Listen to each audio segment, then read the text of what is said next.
But he can correct me afterwards, and I can tell you about it more. But please, he does comedy a lot in the United States. We're very welcome. We're welcoming here to our stage tonight. Please make him very welcome, Brian Flynn.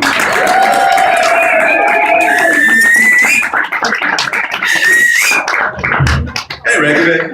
This is very exotic for me. Thank you all for being here. So yes, I am from Colorado. No, I am not holding weed. Please stop asking.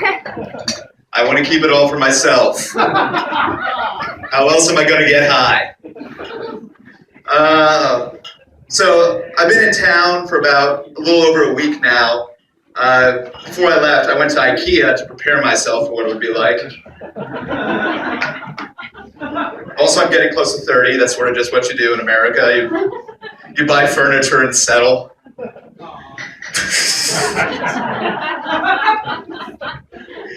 It's fine, we're still an empire. I don't need your pity.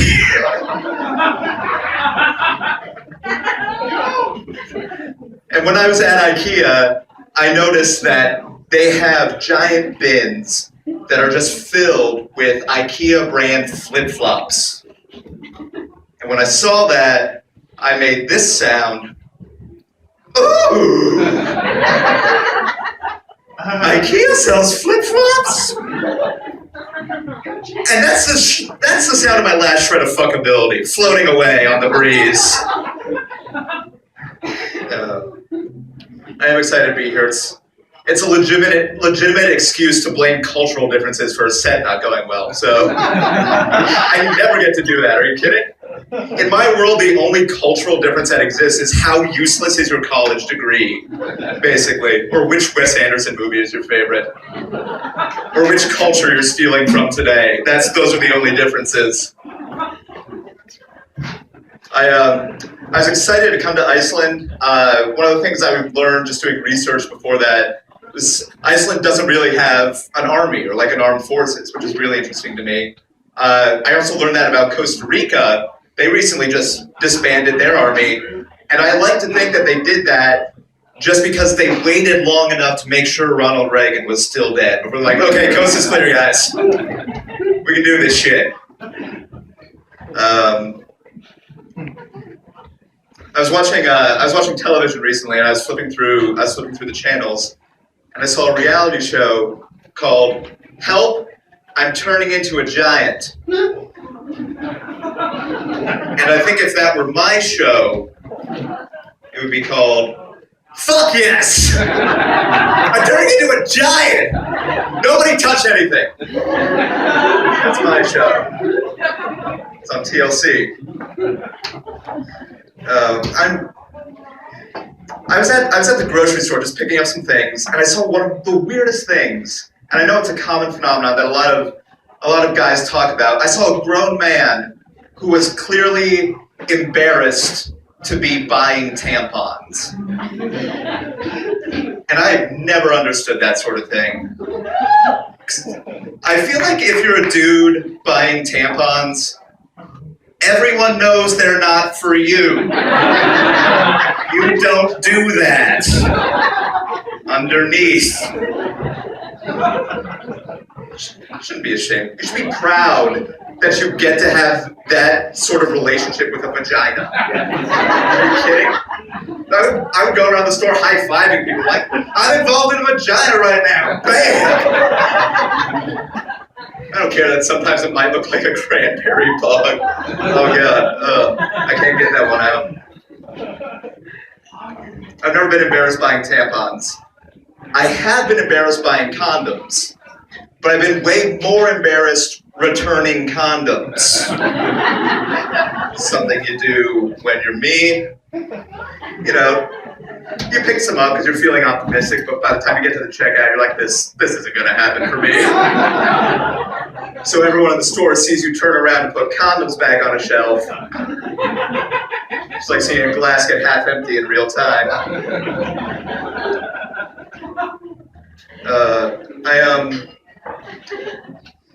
One of my favorite things I've learned recently is that, and this might terrify everyone else who's not an American citizen, but we'll see. The U.S. Army is developing killer robots. Not like drones, we have those already. But like actual robots that are going to go out and make their own decisions about who to shoot and who to kill. So no one who makes a decision in the US Army has ever seen a movie, ever, apparently, because they know that shit's not gonna go well.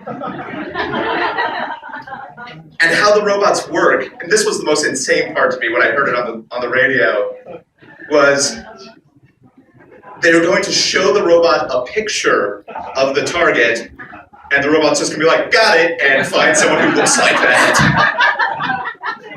So it's not even like DNA, it's the same technology you use to find your Tinder date.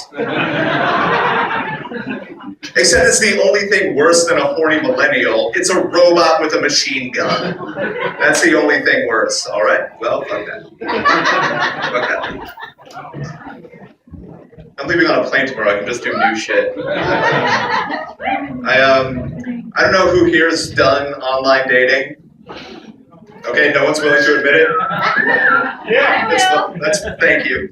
I have also. I've used a service called OkCupid. Yeah, exactly. So I'm not going to pay for that. My favorite thing about OkCupid is how they match you. Because they'll match you based on your answers to dumb internet quiz questions. And my favorite question I saw on there was, admit it, in a certain light, wouldn't nuclear war be kind of exciting? I didn't know what to say. I went with briefly. Like, I'm sure there'd be a few minutes where I'm like, oh, something new. Oh, God. Reykjavik, this has been like an amazing holiday, I think you people call it. And so I'm gonna get out of here on this one. Christmas is coming up, and my family's really good at giving gifts. Like everything has a reason or a story. Like last Christmas, I gave my sister this handmade dress I had a friend of mine put together. It was really cool. My sister gave her husband Scotch tumblers that she made. It was nice and it was classy. My dad got me an appointment with a life coach. Which he also got for my sister last year. So my dad re-gifted me therapy for Christmas, guys. Thanks, Reykjavik.